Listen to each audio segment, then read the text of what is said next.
Let's blow this up.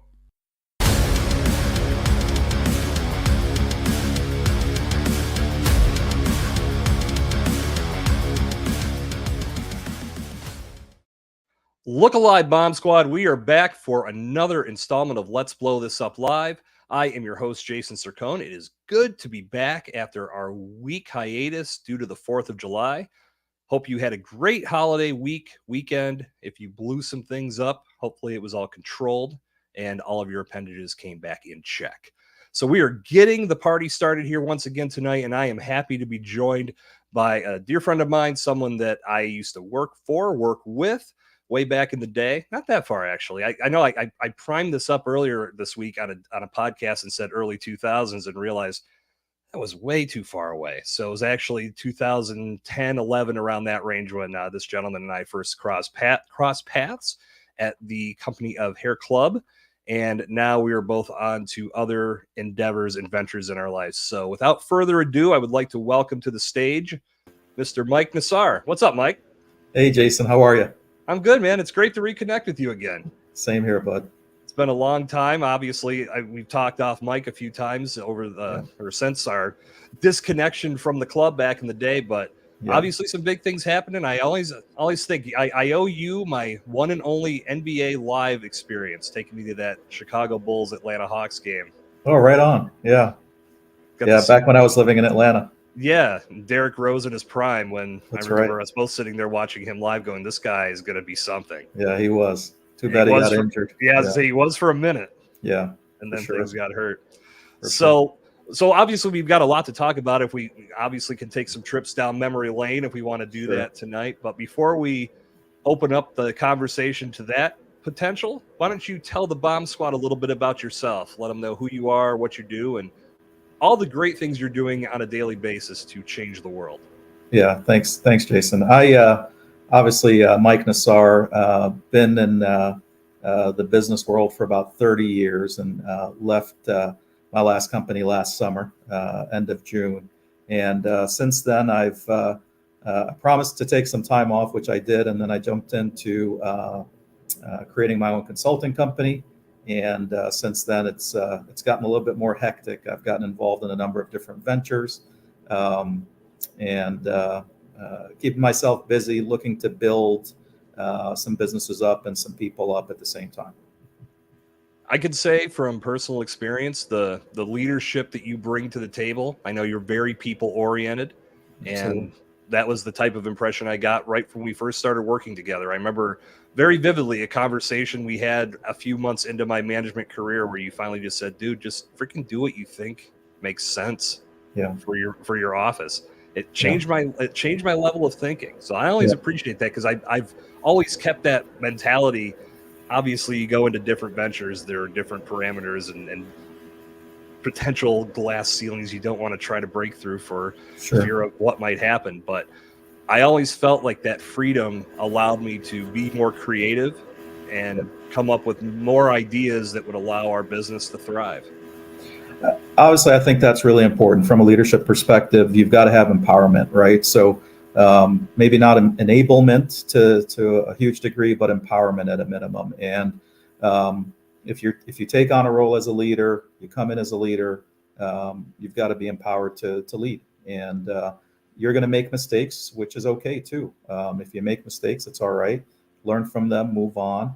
And then, I wanted to be empowered all the time as a leader, obviously coming up through two different organizations. And I figured, if I want it, maybe other people want the same thing. That's what I live by. And it's amazing to me too. We live in a world now where I feel like that type of leadership gets lost, or maybe not leadership, but more so that mentality of, I want to take ownership of something. I want to make these changes. And I wonder what you think that stems from. And it could go a number of different ways, but I believe that it's, it has a lot to do with the social media culture that we live in. But a lot of people don't want to own something because they fear like if they make a mistake, they've instantly failed and there's nothing to learn from it. No. Where do you feel that type of mentality comes from? If you're not making decisions, you're not making mistakes. And I think that, none of us are perfect. So making mistakes is an obvious thing. It's going to happen all the time.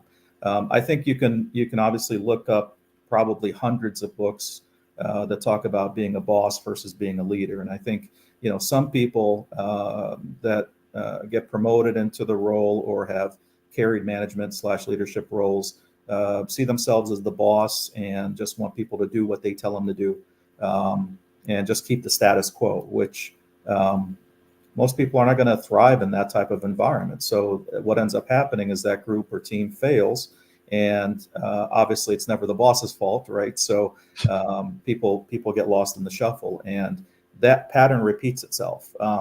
These days you'll see people with lots of jobs on their resume, but even going back 20 or 30 years, you looked for people that had tenure at previous companies before you hired them, because that meant that they were going to be committed to you if you brought them on board. At least that's the assumption.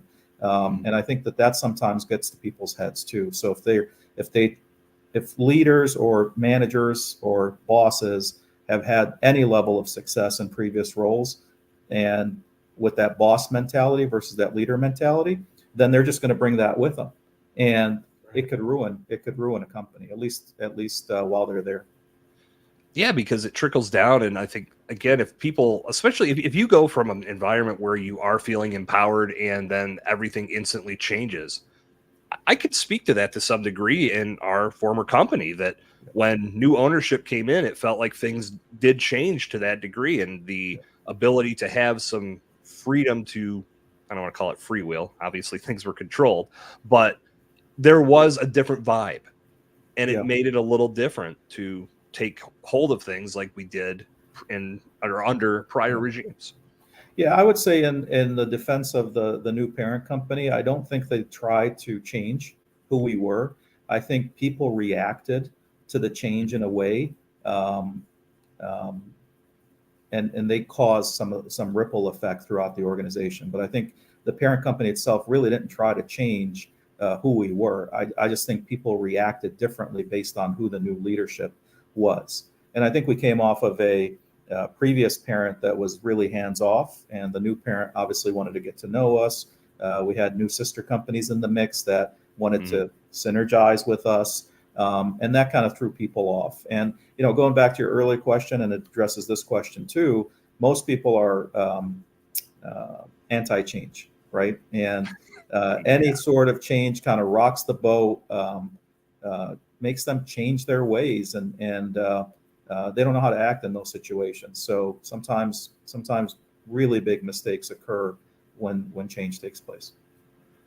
It's a shame too, because change can bring about just a whole new slew of potential opportunities, benefits. I mean, you could run down the list, but if you resist it, you're never going to experience what could be good, because you're instantly building up this mindset that everything has to be the way that it was. It's crazy to think that so many people are still, hell, I mean, I remember a time when they changed the Facebook layout on the mobile app, and the world almost melted because everybody was so scared of that change and what this meant for their Facebook experience. Absolutely. I mean, I guess if you're willing to take it to that degree, anything else is going to be a complete disaster for you. But to your point on that note, for example, the iPhone, every new version has changed, and people look forward to that. So I guess people react to change depending on how much it affects them and affects their daily lives, and causes them to have to do things differently. But to that point, I mean, people line up for the new Apple phone every time a new version comes out, right? So resisting change in many cases is not going to make the change any different. So just resisting it and pushing back is not going to help the situation. I think people should be open-minded towards change. I think people should be change agents as much as possible, because to your point, doing things the same old way, I can't think of any organization, any company, any group, even humans, families that are doing things the same way today that they were doing a year ago, 10 years ago, 20 years ago. And I just think in business, you've got to be open to change. As a matter of fact, I think you should be a change agent. And what I like to talk about is transformational change. So where we are today, where we need to be, and then how do we get there? Well, let's unpack that a little bit. And I want to, of course, throw a disclaimer out to the Bomb Squad. Anybody watching us live, please take a moment to drop some comments, say hello. If you've got any questions for Mike, please share them, and I'll make sure we feature them here on the show. But let's talk a little bit about that transformational change. And overall, I want to combine this with the subject of AI. And you want to talk about change. That's something that is bringing a wind of change through our world. And you, I know, are impacted by this, and you're working in this world to a large degree with your new companies. Where do you feel this is going to take us in the overall business landscape? Because we know this is not going away. This is only going to continue to be more a part of our day-to-day activities. It's going to get more and more intuitive. I think people that are resisting this are the same ones that may have resisted social media when it first came along, maybe even going back as far as resisting having a website when it first came along. Yeah. So where do you feel this is going to take our business world and even our personal worlds as we move forward? Yeah, I see, I think we're in the very early stages of AI. I can't even imagine how far AI is going to take us and how much it's going to change how we do things. At a minimum, and how I'm looking at it today is that AI is going to help us do a lot of the basic blocking and tackling that we typically do. All the, if you want to call it busy work, the sweating the small stuff, the data gathering, the writing that some of us still are doing. It's gonna help us do a lot of those things better. And to your point, I am involved with an AI group as an advisor, and this particular group has an AI that can write product ads for products being sold on Amazon, which may not seem like a huge deal if you're carrying 5 or 10 products, but imagine you have a library of 10,000 products. The AI can write the product descriptions in a way that they're going to show up better on Amazon than any human could do in a lifetime. It can be done in minutes, hours, days, versus 20 or 30 copywriters doing it over years or decades. So yeah, I mean that's just one small area where AI can help. But I look at humans still have to do a lot of the final decision making, the final alignment, the communication of what maybe the AI is telling us, or even if you asked AI to write something for you, let's say you're in marketing and you wanted AI to write something or even make a commercial for you, you're going to have to do some more to get it to the finish line to hope that it registers with the people that you're speaking to. Anybody that has really leaned into AI and is utilizing it, I don't want to say full time, but very heavily in all of their practices, they've said the same thing. And I was at the Empowered Podcasting Conference that you heard talked about on this show a few weeks ago, over the course of several weeks leading up to it a couple weeks ago. That was a subject, obviously, that was very prevalent at that event. And there were some presentations on AI, and the ones that I got to attend, it all delivered that same message. And that's where I, at this point, just laugh when I hear people say, I'm going to lose my job to AI and everything's going away. No, it's another tool to help you be more productive, to help you get way more ahead than you ever did, but utilizing it in a positive way versus looking at it as a robot that's going to take your job is just short-sighted. But we have a lot of people. I think that I'm trying to remember. You may remember this. I don't. I do recall having an experience with Google when it first came out when I was doing my master's degree, and I told that story here on the show before. But I'm trying to remember if people felt like Google was going to take jobs away. Do you recall anything like that back in the day? I don't remember that, but obviously being a little bit older than you, that's why I asked. We used to have to go to the encyclopedia to look stuff up, which was so tedious. But Google made it so much easier. And to your point, I don't see Google having taken any jobs from anybody. As a matter of fact, it's probably created more jobs. I was just going to say exactly. And that's where I feel that as humans evolve, the more they can adopt even a basic knowledge of this technology, especially when you, like you said, Mike, it's in its infancy. There's still a long ways to go. But getting a an understanding of what it can do for you now is just going to put you in a better position for job opportunities, promotions, starting your own businesses. There's a number of things that this will be able to help you do in a much more efficient manner, but trying to push it away like it's going to just fall off the face of the earth as if it never existed, that's silly. But we've got a lot of people in that boat right now. I agree. And again, it goes back to this idea that some people are just resistant to change. For example, my dad forever had the Razor flip phone as everybody was moving to, smartphones. But now he's, a smartphone guy, and he's on Facebook and all that other stuff. But sometimes it just takes a while for people to change. And, I even had an experience where early on when ChatGPT came out, I had people all around me saying, hey, I used ChatGPT to write this press release, or I used it to write this paragraph for my bio or whatever. And I was like, I don't want to have anything to do with it.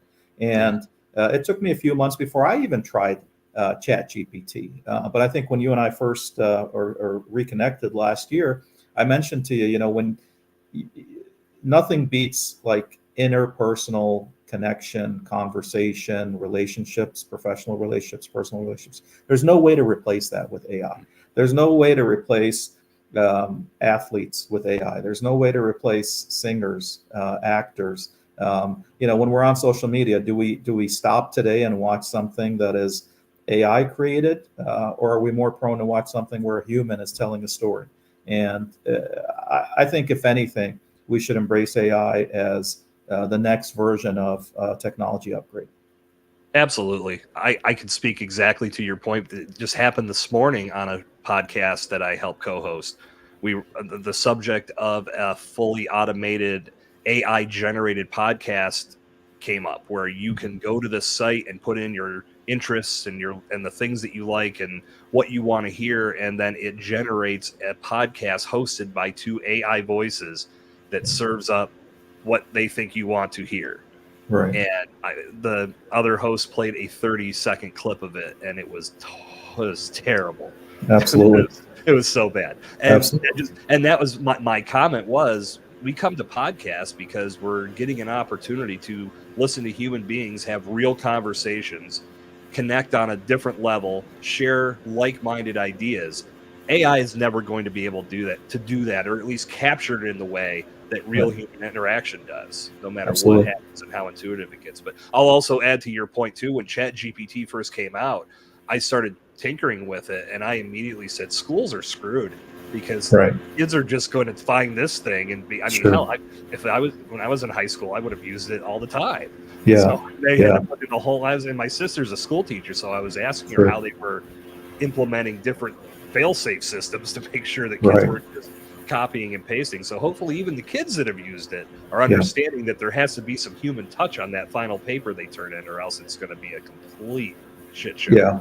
No, I agree. I think the way kids are taught moving forward is going to have to be looked at, and hopefully it takes them away from not using a calculator or whatever, and focuses them on why things are the way that they are, and maybe even gets them some better education in regards to how to interact with others, because I think that's missing. How to bank and how to invest and how to just interact in general in the real world. I think that's important. And I think that starts at home, because I remember back in school, and I'm sure it was the same for you. They didn't teach us how to balance a checkbook. Not at all. They didn't teach us about credit. These are the things that you learned at home. Right. And your parents, if they put you under their wing and were teaching you the right things, I remember my mom sitting there at the table with me, teaching me how to balance my checkbook when I first got a banking account. So, but now I don't do that. I just have my online banking doing it for me. That's something that I feel that when it comes to AI and it comes to all of this technology, I can speak to my daughter and how me and my ex-wife manage that with her. Is she's still not a lot on social media. And she won't be, 16 maybe. We'll see how things are. But what's funny is that she is very anti-phone. And not that she doesn't use it and utilize technology, but I instilled in her at a very early age, when we would be out in public, I'd look around and see all of these parents on their phones ignoring their kids. And I would point it out and say, what do you see wrong with these situations that are happening around us? Just to see what she would say. And when I would say, that's not how it's supposed to be. Yeah. We're here together. We should be interacting with one another, enjoying Right. each other's company. I should not be sitting here on my phone, and you'll never see me do that. Yeah. And That's good. that stuck with her. I think No, these that's are the good. kind of messages that have to get delivered to kids in these times. Absolutely. And I also agree that, you know, I think you'd agree that texting and emailing, for example, which is what a lot of younger people are doing, besides the social media, you know, messaging or whatever social media messaging is called, depending on the platform, Mm-hmm. it is not the same as actually talking to somebody. Right. Um, you know, and I think that that's an example of how AI or technology can potentially replace a certain habit or a certain function, um, or give you options to communicate, for example. But I don't think there's anything better than just, you know, talking. To be honest, there's a true Yeah. connection there. It's more than just letters on a screen. 100%. I think you can accomplish some things if it's need a quick fix. A text or an email might do the job, but Yeah, if it's something that you truly need to talk out and bring some ideas into play that are going to ultimately lead to the solution you're looking for, you've got to pick up the phone. yeah, And I know I've ran into situations where people have ignored my phone call and then texted me back and said, "What'd you need?" right. And I said, "I need you to call me Yeah, so we can talk about this." yeah, And I feel much more gets accomplished. You're right, Mike. More gets accomplished through conversation yeah, than text, because not only is the text limited in the overall delivery system, but the translation can get lost real yeah, quick. And yeah, the other person can think you're thinking something that you're absolutely not, and vice versa. yeah. I've had some things spiral out of control because of some bad text. Maybe you used all Sure, caps when you shouldn't have. sure, That can sure. lead to some shit. Absolutely. No, I agree. And let's just see how AI can help us as we go forward. But I think if people are worried about losing their job to AI, I wouldn't be too worried about it. I think what people should be focused on is how they can get better at whatever it is that they do, and pick up some other skills along the way as you're Yeah. doing whatever you're doing. That way you can continue to bring value wherever you end up going. Let me throw this at you. I don't know if you would know the answer to this, but I know more and more companies are adopting platforms where AI is doing the screening for them. Yeah. What are your thoughts on that? Because again, I understand the efficiency part of it, but just because someone may not have just enough keywords to break through that AI system, a company could be losing out on a potentially big asset. So, where are you seeing this whole part of AI helping companies or potentially hurting companies in regards to acquiring talent? Yeah. I actually have a lot of experience with this, and I have some pretty hardline thoughts on it. So I spent the first Excellent. 10 plus years of my career in staffing, where we didn't have any technology to help us. We were looking at resumes, potentially meeting people after filling out an application, and we were deciding at that point whether or not we wanted to hire them. And for a while, that's how everybody did business. And then you started talking about social media recruiting, right? So how can we recruit on Facebook, on maybe not as much Instagram, but LinkedIn, obviously, and these different places. And how do you connect with people? And after you connected, maybe got a copy of the resume, then you did a phone or a face-to-face interview of some sort. I think nowadays, and I've had some experience with it since I left my last job, these automated systems are too narrowly focused, and I feel like they're passing up talent, and companies that rely on them too heavily are missing out on talent that would have otherwise been the right type of candidate to talk to, because if your resume isn't absolutely perfect, and what I mean by perfect is it has to connect all the keywords that they're looking for at that particular company, and you've got to have either so many jobs or so few jobs, or you've got to have tenure, or you've got to have a certain level of education. That is going to cause companies to miss out on good people. And I've had my fair share of people with great resumes that turned out to be flukes, and people with poor resumes that turned out to be superstars. And sometimes you can't tell that from a resume. And obviously, the technology and the automated systems are not catching that. I see so much of it, and I think there's a happy medium. There's a happy medium that potentially screens resumes to some degree to determine if that candidate has at least the minimum qualifications.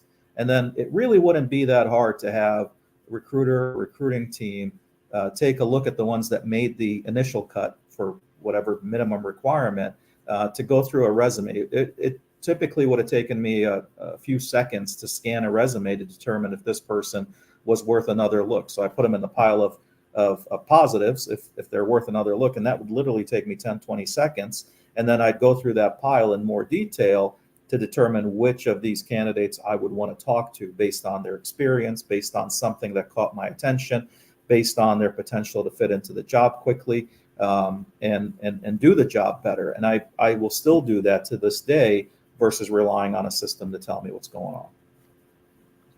I think we should be able to get to a point with automated systems that go deeper than just the resume.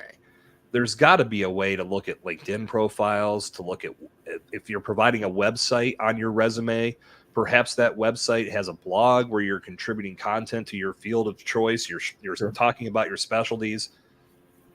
I think most people, and I'm not saying everyone, don't way is this a blanket statement. Most people understand you can't put a bunch of garbage on social media now because that obviously is written in ink, and people will find that, and it will be harder for you to justify why you are the right person for the job if you're on Facebook doing a beer bong last week and you're in your 20s or 30s or whatever. But nevertheless, I feel like these automated systems are very short-sighted, and it's speaking to your point, like there needs to be more layers to it, and the experience part. I feel like we're either there or we're entering into a space where experience is going to tell the story more than education in some cases. I think a lot of companies are starting to look at what people are doing, even if they're doing it as a side hustle or doing it as their own entrepreneurial type of venture. This could lend a certain set of skills to the job they have listed. But if the resume doesn't break through that first wall, what's to say that the best person that could have possibly changed that company for the better got pushed aside and never even got a second look from a human set of eyes? That to me is what drives me the most crazy about this whole scenario. And look, the system is only as good as the parameters that are set by some human in regards to what position needs to be recruited for. And again, having come from that background, I give a lot of credit to recruiters, and recruiters at their best are probably going to be 50-50 in terms of making good choices. Me being one of them. Sometimes the resume tells a great story, like I said, and sometimes it doesn't. And even assessments, sometimes when we would do assessments at my last two companies, we'd have a certain criteria where people would have to show up in the assessment, and we've made decisions to hire people that did not look good according to the assessment, and some of them did great. And then we hired some people that were perfect matches for that assessment, and they didn't do well at all. So again, I truly think that companies should not just focus on an ATS to monitor or to tell them who the right candidate is. I think it could help. I think you need a good recruiter or recruiting team, and then I think the leaders of the company, whoever that person's going to report into, need to be involved and need to know what to ask, what to look for in order to make the right hires for their company. And I'd love to get an audience with those people and help them with that. But again, I've had a recent scenario where a company, I heard a story from a recruiter friend of mine that a company just went straight to ATS, and every step of the way, you got to jump through hoops before you can talk to somebody at step 8 or step 9. And to me, it's not good for the company. I mean, forget the how bad it is for any good candidates. It's just not good for the company. I mean, you're going to see those positions get listed, get filled with the wrong people, and get reopened again at some point. I think that shines a light on the negative side of this. And I think it's more, not so much that the systems are negative, but it's the viewpoints of how these systems can be utilized by leadership That's where they look at. I know that I had read an article a while back about a company that laid off their entire writing team because they wanted to just let AI do it. Yeah, not good. Not good at all. And that's a bad management decision, right? So Right. that's a poor, call it a mistake, chalk it up to being a mistake. How do you bounce back from that? How do you fix that? But again, I just think you can't go all the way to some degree. For example, will you ever have a plane that flies itself without a pilot or a co-pilot? I don't think you will, right?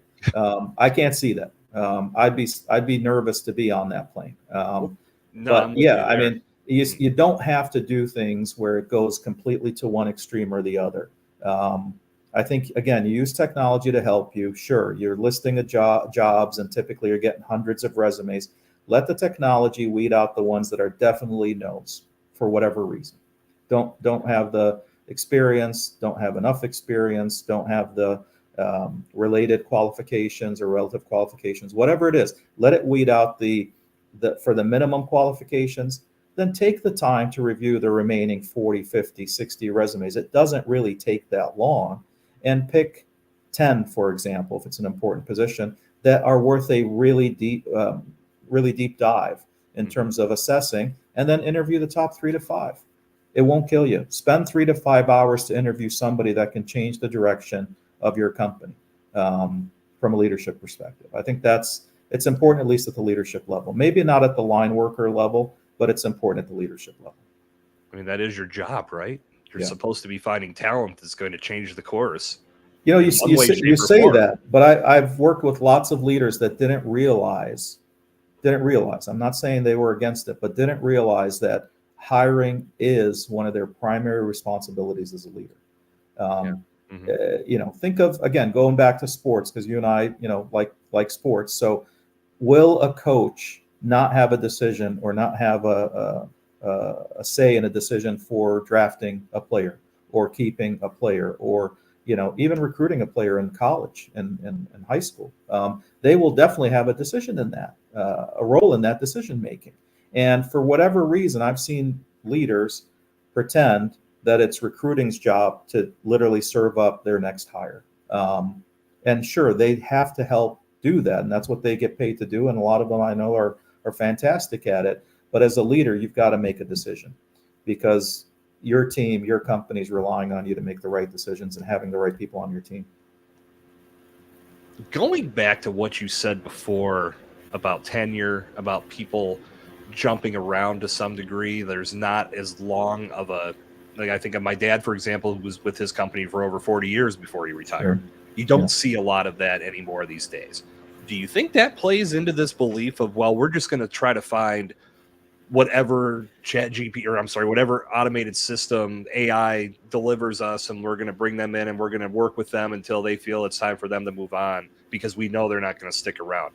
I think if that's the mentality, that's creating a terrible culture within your company. But do you think that's leading into this reasoning of why we would just let automated systems do all the work for recruitment? I think what's leading into it typically is the wrong reason. So it's either the heavy reliance on an ATS is probably because you're trying to minimize staff, which is not a good thing. Minimize recruiters, minimize staff, and or you have managers that don't want to waste their time, quote unquote, interviewing people, which is, if I haven't gotten the message across yet, the leader's job is to have the right people, right? So the manager's job is to have the right people. That needs to be not a distraction, not a something that they resist, but something that they embrace, because having the right people can make or break a team, right? So I think that recruiters, HR groups are probably, when they're going heavily towards that, are either trying to save money on recruiters, which is not a good thing, and at least not to the extreme, or they have hiring managers that don't want to, quote unquote, waste their time interviewing people, which is just wrong.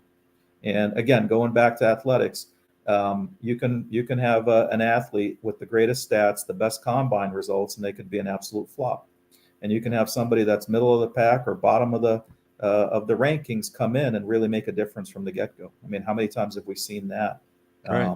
in sports. So I think there's different reasons for companies not doing well with this, but I think companies really need help with hiring, building teams. There's the whole idea of organizational development is a thing, and you got to figure out if you've got the right people on your team.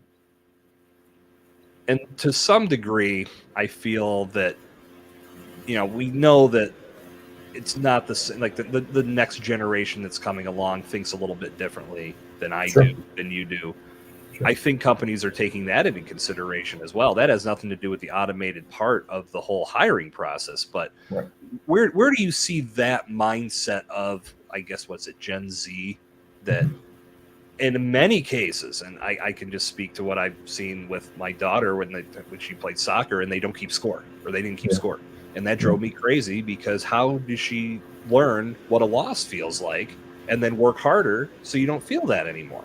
Yeah. And I just think of the long-term ramifications of that, of the fact that now somebody's going for a job and they lose it, or they get a job and then they get fired, or they have the job and they go for a promotion and they don't get it. How does somebody persevere through that so they can continue to improve their skills, improve their communication, improve their overall perception of how they're seen in somebody's eyes? How are companies looking at that these days? I think this plays a lot into that growth mindset as well. Because if you don't have that instilled at a young age, bringing it to the work world as you get older is less and less of a thing. And I think companies might have to try to figure that out as they recruit and as they develop their employees. What's been your experience in that respect? Yeah, so I see a lot more companies talking about it, KPIs and objectives and metrics and plans and goals. And I see that as a positive thing. I think, when I brought that to the last company I was with, I saw some people really embrace the idea of goal setting and KPIs and metrics and measurements and that sort of thing. And I saw some other people resist it because they were just doing their best and hoping for the best. And I don't know if that's going to work. And I think it's to the company's benefit for sure to have metrics that they're expecting, results that they're expecting. I think companies should always have plans, goals, objectives. And I think it's just as vital for an employee to be very clear on what the goals are for them. To your point, how will they know how they're doing and whether or not they're doing well if they don't have a way to measure that? I think then there's just subject to potentially, a company or a leader saying, you know what, we don't need you anymore. And that's not a good position to be in. So I do think that companies are more focused on KPIs these days. Sometimes they struggle with what KPIs or what performance indicators they want to use to measure their staffs. I've worked with a company recently where they're really, the entire leadership is a team are believers in KPIs, but they struggle with what are the KPIs for the people in my department? For example, what should I do with the IT department? Because it's different than the sales department or the marketing department. And they're absolutely right. But that's where leaders have to lead. And that's why they get paid the big bucks, is because it's up to them to figure out what it is that they need to measure and make sure that their teams know that and achieve that. And going back to your question about tenure, to your point, we used to look at resumes and see, 2 jobs in 20 years and be like, okay, well, that's positive. They must have done a good job long enough, for so many years to stay at that company. So our question would be, why did you leave your last company? And that, once we got a good answer there, we moved on from that. Now you're going to see a lot of resumes with multiple jobs, 2, 3, 4 years. So the way I look at it is, does that candidate have the talent to come in and make a positive impact? And if they do, we should trust that they're going to be with us as long as they're going to be with us. And while they're with us, they're going to make a positive impact. We cannot rely on them to be there forever, which means that we're constantly looking at who the players on the team are going to be, who's the next in line to get promoted or develop to be promoted, and also who on the outside can we start looking for, or who have we talked to, or who in our network could be a potential good addition when we have an opening, not if we have an opening.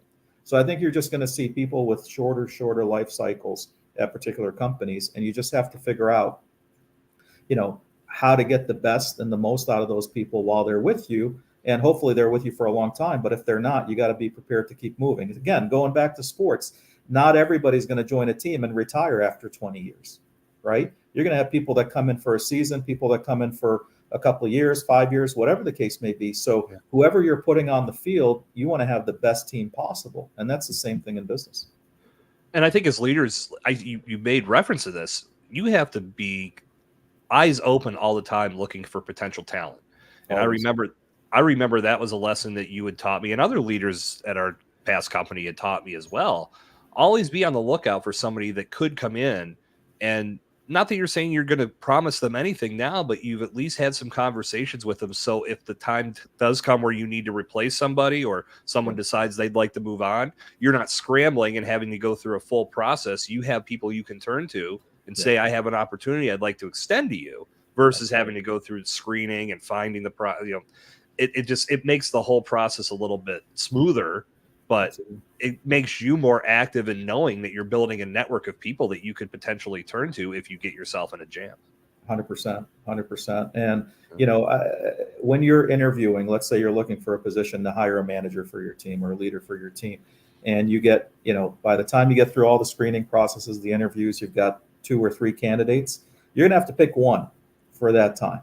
And you also should make sure that the other 2 you have a great relationship with, because they've gone through this process, and you just let them know, what, we ended up picking someone else for the role, but I'd love to keep you in mind, if something else opens up in the future. And having them in your network at that level, I think, is really important for a leader, an entrepreneur, a company owner, to be able to say, what, I think I could probably use that person 6 months from now. What's the worst that could happen? You call them and they tell you, I'm happy where I'm at. Exactly. Fine. Everybody's okay at that point. Then go to the next person instead of just starting a new search over and over again. And see, that to me is where I feel so many companies are lacking, because I know opportunities that I've applied for. Some of them have been for a salary, some have been just contract opportunities, but nevertheless, things that I've put my name in for that I know I've got the qualifications for, it's a very, very tiny percentage of them that I ever heard a thing from. Not even, most of them, you get nothing. You don't even get a follow-up email saying thank you. It's just you're basically throwing your information into the void and hoping a human sees it. Yeah. And that could be demoralizing, but even to extend it further, speaking to your point, a person goes through a very rigorous interview process, and it could take weeks, maybe even into months, and then you hire someone else and never communicate with them again. No. That leaves a horrible taste in their mouth, and now they probably won't patronize your company. They're probably not going to tell anybody else to apply to work for your company. Right. Put you in a bad spot, and that all comes down to simple human communication. And that's what I think an ATS should be used for. It's like communicating about the next step, or communicating to you, thank you for going through the process. We've decided to go a different direction.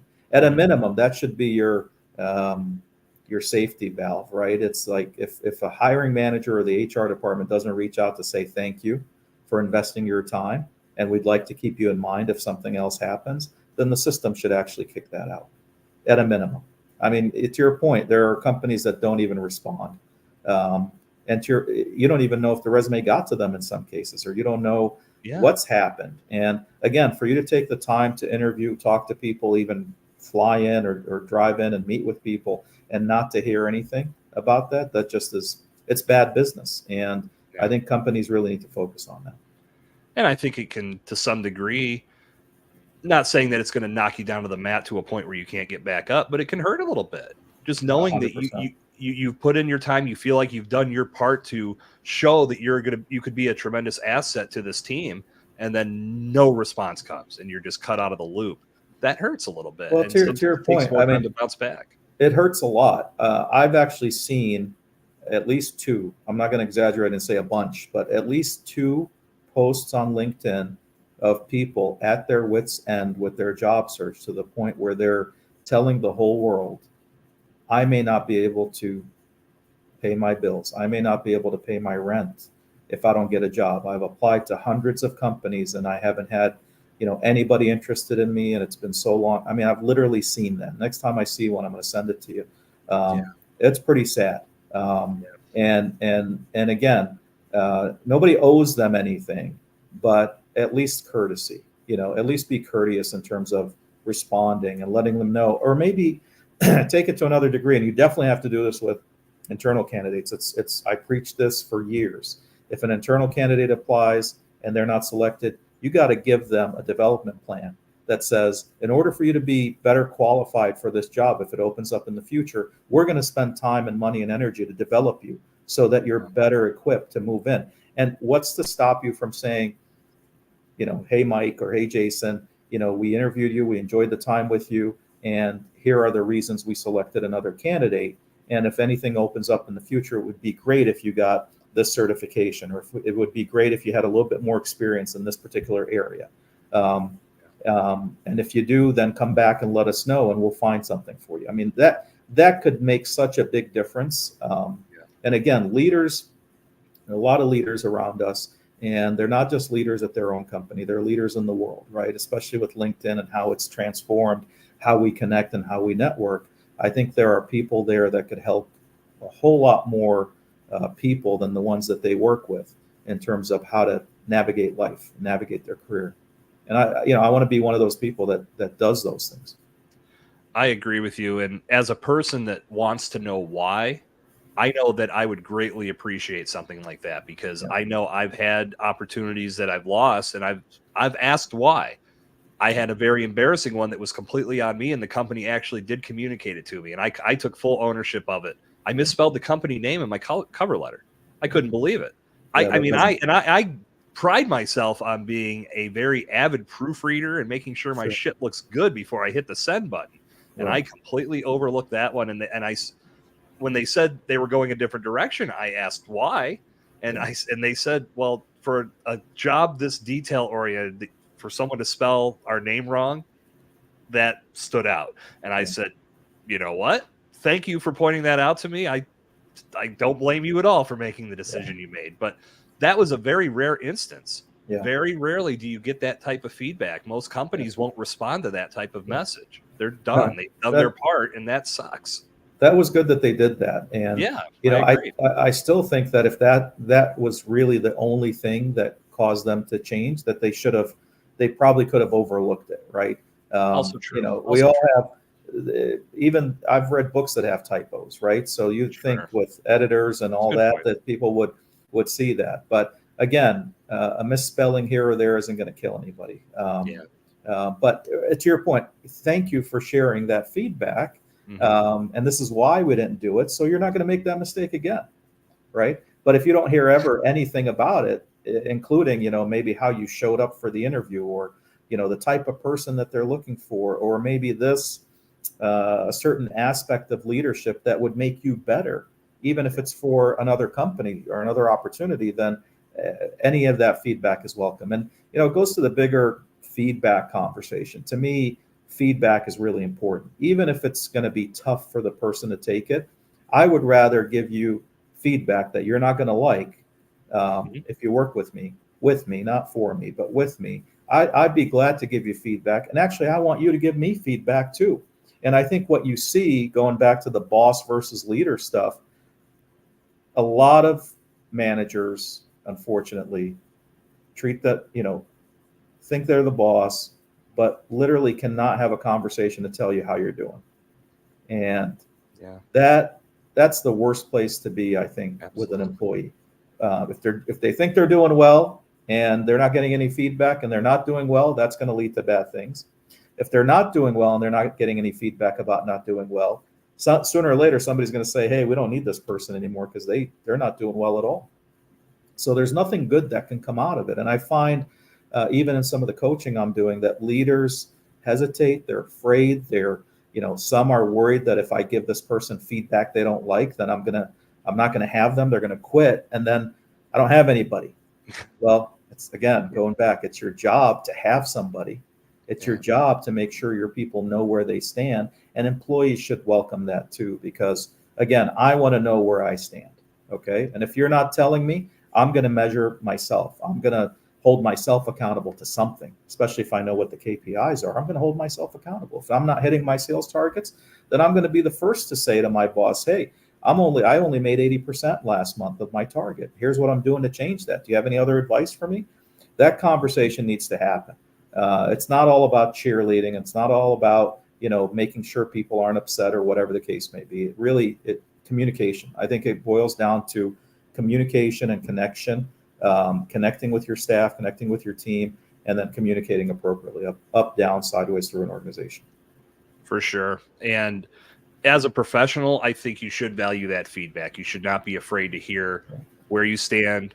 And if someone's willing to give you that constructive criticism, you should take it.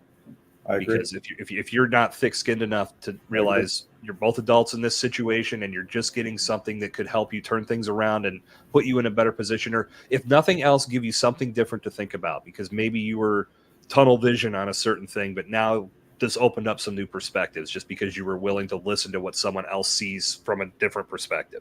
That could change everything. But if you're unwilling to take that, some people take that way too personally, and they shouldn't. And it's never personal. Shouldn't. And that's the thing. It's never personal. And again, leadership. That's why there's a book that says leadership is an art. The way you communicate, the way you connect with people in order to have the right to communicate with them is important. And it's not always harmonious. It's not always rainbows and unicorns. But again, giving that feedback, and again, thinking about some of the best athletes, they still have coaches. They still have practice. They still have people that tell them, hey, you did this well. They still watch film, right? And I think we need to apply a lot of those things into the business world. And if people don't want the feedback, then that should be made clear. I'm the person that doesn't want feedback. So great. If you tell me you're a person that doesn't want feedback, then you're not going to be on my team. Right. It's that simple, man. You got to put the best team on the field possible. Otherwise, you're going to settle. You're going to not perform at the highest level. And then maybe that's okay. And maybe there are people that own companies and run companies that are fine with being average. That's up to them. If somebody, I've never had anybody tell me that. I've never had anybody say, we're okay losing every year. Yeah. But if they're good with that, let them be good with that. If that's fine, you can't help those people. But if it's a company that wants to make a difference, especially in a competitive environment, you've got to have something that sets you apart. And to me, it's the people are key. And that's why we started the conversation talking about people. And I truly believe that as my career has developed, my focus on people has helped me be successful as an individual and as part of the teams that I've been involved with. Well, that's where it's at. And like I said, as someone that was under your leadership, I always appreciated having those conversations. The visits when you came to Pittsburgh, we always made the most of all of them in regards to learning and developing and making sure things were pointed in the right direction. So I always appreciated that feedback. Like I said, I don't know if everybody did, but I know I did. That's fine. And, hopefully if they didn't, we would have heard about it and heard why, so that we can be better connected moving forward. But don't change who you are either. I mean, I think, whatever your goals are, whatever your values are, I think those are important to keep. I always had, at least in the last 20 years of my career, this focus on developing a team that people want to be part of, a place where they want to come to work, not have to come to work. Yeah. And if when we had those teams, we were thriving. That's from experience. So I can't logically see that getting to that point would have a negative effect on you. Agreed. And I think we all need to get to that mentality too of we get to do something. We don't have to do something. And when you could enjoy what you do for a living, it becomes much easier to wake up in the morning and say, I get to do this today, versus saying, I have to do this. And that a lot of times stems from the leadership that we have to answer to. Absolutely. For sure. And to your point, what do they say? People don't leave companies, they leave bosses, or they leave leaders. Absolutely right. I think that's very fitting. Yeah, I couldn't agree more.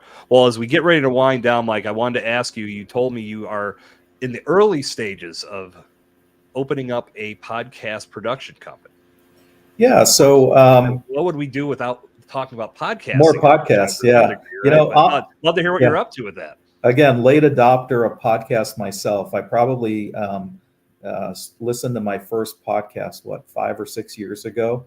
Yeah. I think it was the Craig Groeschel podcast. So I was late to the game, but now I find myself with any free time turning on a podcast or an Audible book, in my headphones or in the car whenever I've got the time versus listening to the radio or whatever. But I had an opportunity, and obviously I've got a pretty strong network. So once I was sort of a freelancer, somebody came to me with an idea and said, "Hey, I know somebody that does podcasting, and I want you to hear their story." So we connected, the three of us. And when I heard the concept, and I shared it with you before, but I'll talk about it here.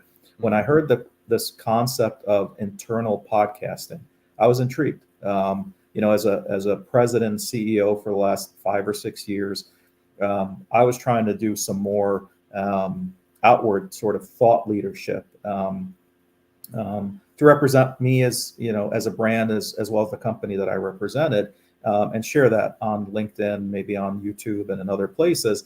And this is where this thought leadership meets internal podcasting. So internal podcasting, what we're doing with Talking Heads Productions is we're trying to consult companies on how to communicate better internally, how some of the stuff we talked about, how to get the HR department to potentially lead, or an HR leader to potentially lead a conversation with the staff, to potentially tell a better story about how their company treats people, how their company looks for people, who they look for in a new hire, to potentially post on Glassdoor. And some companies can't see or need us to help them see that the podcast format of communication could actually work for them, because people can listen to it. People can connect with the company in a different way, whether it's audio or video podcast. And you really can humanize the leadership of a company. So think of thought leadership, connection throughout the ranks at a company, potentially posting things on Glassdoor, maybe a snippet of an audio podcast, or better yet, a video podcast, or a link to going to an internal podcast that talks about, how it feels to work at company XYZ. That's what we're trying to do. So think of consulting and internal podcasting. It's kind of an interesting topic, and I think there's many uses for it. So we're excited about what we're trying to build.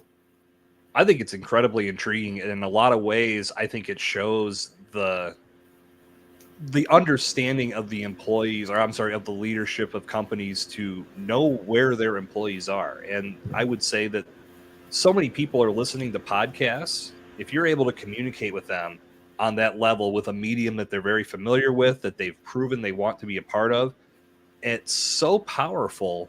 But another thing you spoke to is the ability to repurpose that content for so many uses in communication within your company. Absolutely. When it comes to podcasting, I think a lot of the talk is always about that external, what can we do to project this to the world and bring in the biggest audience possible. But Noah, when I was at that podcast conference, a lot of the conversations I was having was about the right audience.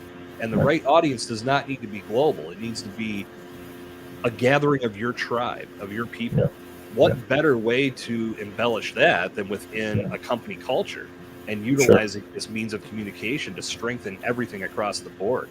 I think it's an incredibly intriguing concept that I feel is going to gain a lot of momentum over the years. If you guys are leading the charge on that, I think you're going to be riding the front end of a very big wave. Yeah, we're hoping to. And, I think back to my last company, where we started right before COVID with a commitment to do, a certain number of town halls per year. And, that was cool. Trying to get 1,000 people to join an hour-long town hall isn't so easy. But if we were able to do something like this, or bring this to your company, you can then record a podcast, talk about whatever issues you think are relevant to everybody, and then you could release that for people to watch at their leisure or listen to at their leisure. And again, it's going to deliver the character of the company, or the leadership of the company. It's gonna give people something more than what they would find if they actually took the time to read something that is detailed and bland. If we were to write up this conversation that we've just had over the last hour or so, how many people do you think would be interested in reading the transcript versus actually watching it, even if it's for a few minutes before they get sick of either one of us Well, talking. it's us, Yeah, Mike. I yeah, mean, we could get some yeah, big readership on this subject. yeah. Now, But but you're yeah, absolutely right. I hear what you're yeah. saying. No, it's So again, it's that ability to listen to this content and be impacted in that passive nature. So if you're doing chores around the house, or you're walking the dog, or you're in the car, or you're on public transit, whatever, you have sure, this ability to put this information in your ear sure, and spend some intimate time with it. And yeah, that's incredibly impactful. That's why I feel the audio component of podcasting is only going to continue to grow and get better. Some people sure, feel video is going to overtake. I'm like, no, like TV came along and radio didn't disappear. correct, This is just a means of communicating with somebody where they are in the moment. And absolutely. podcasting serves a lot of masters. And that's why I feel what you guys are doing, and anybody that's adopting podcasting into their business model, there's a lot of benefits to it. It's definitely Absolutely. something to pay attention to. Yeah, well, thanks for talking about it. I think there's Sure. a huge opportunity for it, and again, I think the keys to success in business are connecting and communicating and collaboration, and communication is key. And there's no limit to how you can communicate, and how much you can communicate, but the quality of it is the most important thing. Yeah. No, I could not agree with you more. Well, Mike, this has been a great conversation. I want to thank you for taking the time on this Wednesday evening to join us here You on got Let's it. Blow This Up Live and impact the bomb squad with all of your great knowledge. Let everybody know where they can connect with you so they can continue the conversation and reach out if they're looking for some leadership from the man himself. Yeah, so you can find me obviously on LinkedIn, Mike Nassar, and you can go to my website, NASCOconsultinggroup.com, or you can email me at mike@nascoconsultinggroup.com. Sorry, it's a long name, but that's what we were able to get. Well, I'll make it easy for everybody and just put the links in the show notes so you can connect directly with Mike. Before I let you go, I've got to ask you, I ask everybody, top 3 TV shows, top 3 movies. You listed Sesame Street as one of your top I 3 did. shows. I did. What's the reasoning there? That one jumped out at me. That's how I learned English. I came to this Ah, country with my parents at the ripe age of a year and 9 months. So okay. I had to learn English some way, and that's how I learned English. So Sesame Street is a big thing, and I've got Yeah. some older kids, so they even had some experience with that. So Excellent. I can't leave them out. No, that's a great explanation that Yeah. tells me the story. That's all I need to know. But Yeah, yeah. again, thank you so much for being My here, pleasure. for your leadership and your friendship over the years. It's greatly appreciated. To You everybody got in the Bomb Squad that joined us tonight, thank you for being here. I encourage you to join us every Wednesday at 8 o'clock p.m. right here on Let's Blow This Up live streaming on Facebook, YouTube, and my personal LinkedIn page. You can get everything to connect to the show at bombtrackmedia.com/live. Next week, I'll be joined by the one and only Lindsay Phillips. Lindsay is a content repurposing expert, and we are going to talk deeply about why you need to be utilizing your podcast content for way more than what you are using it for today. So even if you are repurposing, Lindsay's going to tell you why you need to do it more, and I'm going to back her up. So be sure to be here next Wednesday at 8 o'clock p.m. Eastern Standard Time for another edition of Let's Blow This Up Live. Mike, any closing words before I roll the credits? No, man. Thanks for having me. Again, great time with you, and just focus on communication if you want to be successful. Could not agree more. Way to send us home strong. Yeah. Bomb Squad, we will see you next week. Until then, stay explosive. Have a good night.